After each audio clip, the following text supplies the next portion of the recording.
नमस्कार दोस्तों। देखिए, अगर आपके इसी का भी यही हाल हो रखा है इंसुलेशन पाइप का, तो इसको हम फ्री में सिर्फ इन फॉर्म की मदद से, जो कि आपको कपड़ों से फ्री मिलता है, उससे ठीक कर सकते हैं। तो देखिए, मैं इसको भी आपके सामने रिपेयर करूँगा एक एक करके। और सिर्फ इसमें कोई कॉस्ट नहीं है, टेप हमारे घर में ऑलरेडी होता है। ये फॉर्म आप नए कपड़े लें अगर तो, या फिर पुराने आपके पास बड़े कपड़े पड़े और जब उसको अनपैक करें तो, या आप किसी भी दुकान में चले जाएँ और वो अक्सर कपड़ों का अनपैक करते हैं, तो भी आपको वहाँ से मिल जाएगा। तो आप वहाँ से उनसे मांग सकते हैं दुकान से कि भाई मुझे ये चाहिए, एक्चुअली किसी काम का नहीं होता, वो कचड़े में फेंक देते हैं। तो आप इसको रिक्वेस्ट करिए दुकान वाला से, तो भी आपको दे देंगे।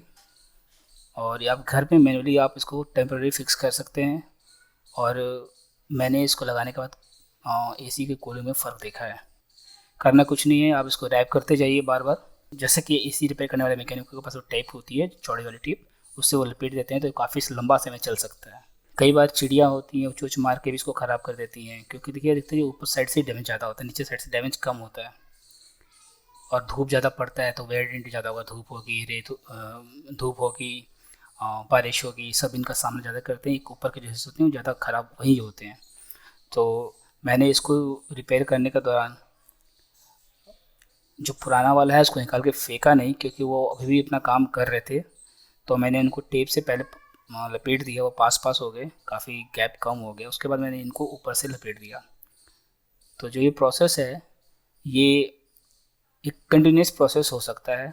आपके पास जब भी फॉर्म उपलब्ध हो, ऐसा वाला सॉफ्ट फॉर्म हो, किसी पैकिंग में मिले, आप इकट्ठा करिए, 1 2 3 4 इकट्ठा हो जाए तो उसके बाद फिर आप उसको जाइए और देखिए कहाँ कौन सा एरिया डैमेज है, उसके ऊपर उसको आप लपेट के फिर से टेप लगा दीजिए। देखिए, ये जो एसी पाइप इंसुलेशन का जो है वो काफ़ी महंगा होता है।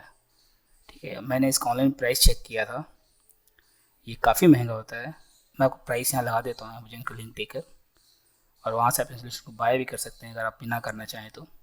मानता हूँ कि जो ये इंसुलेशन हम लोग कर रहे हैं वो इतना थिक नहीं है। जो मेरे पैकिंग में भी इंसुलेशन आया हुआ था पाइप, कॉपर पाइप के लिए, वो फॉर्म देखिए कोई खास मोटा नहीं था, कुछ खास थिकनेस नहीं थी उसकी। और इसको मैं बार बार समय के साथ इसकी लेयर्स बढ़ा सकता हूँ। और अच्छा, एक और मुझे प्रॉब्लम आ रही थी इसके साथ में, जब 2 कॉपर के पाइप आपस में टकरा रहे थे तो एक आवाज़ आ रही थी इसी ऑन होने पर।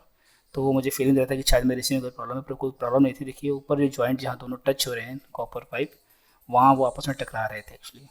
तो फिर वहाँ भी आप फॉर्म लगा देते हैं तो टकराना बंद कर देता है। और इस तरह से आप घर में बिना ही किसी खास औजार के, बिना किसी खास टेक्नीशियन के हेल्प के, अपने आप से जुगाड़ करते हुए सीसी पाइप को इंसुलेशन दे सकते हैं। और पूरी उम्मीद है कि उससे कूलिंग इम्प्रूव होगी। अगर आपको मेरी डीआईवाई पसंद आया तो आप मेरी दूसरी डीआईवाई वीडियो भी देख सकते हैं, इसका लिंक ऊपर मैंने दे दिया है। अभी तक आप मेरे चैनल पे बने हुए हैं तो मुझे उम्मीद है कि आपको मेरा कंटेंट पसंद आया होगा और आप इसे घर में आजमाना चाहेंगे। प्लीज़, अगर सब कुछ भी वैल्यू मिल रहा है तो मेरे वीडियो को लाइक करिए, बेल आइकन दबाइए ताकि आपको नोटिफिकेशन आ जाए, और चैनल को सब्सक्राइब करिए। चलिए, इसी के साथ मुझे विदा दीजिए, मिलते हैं अगले वीडियो में।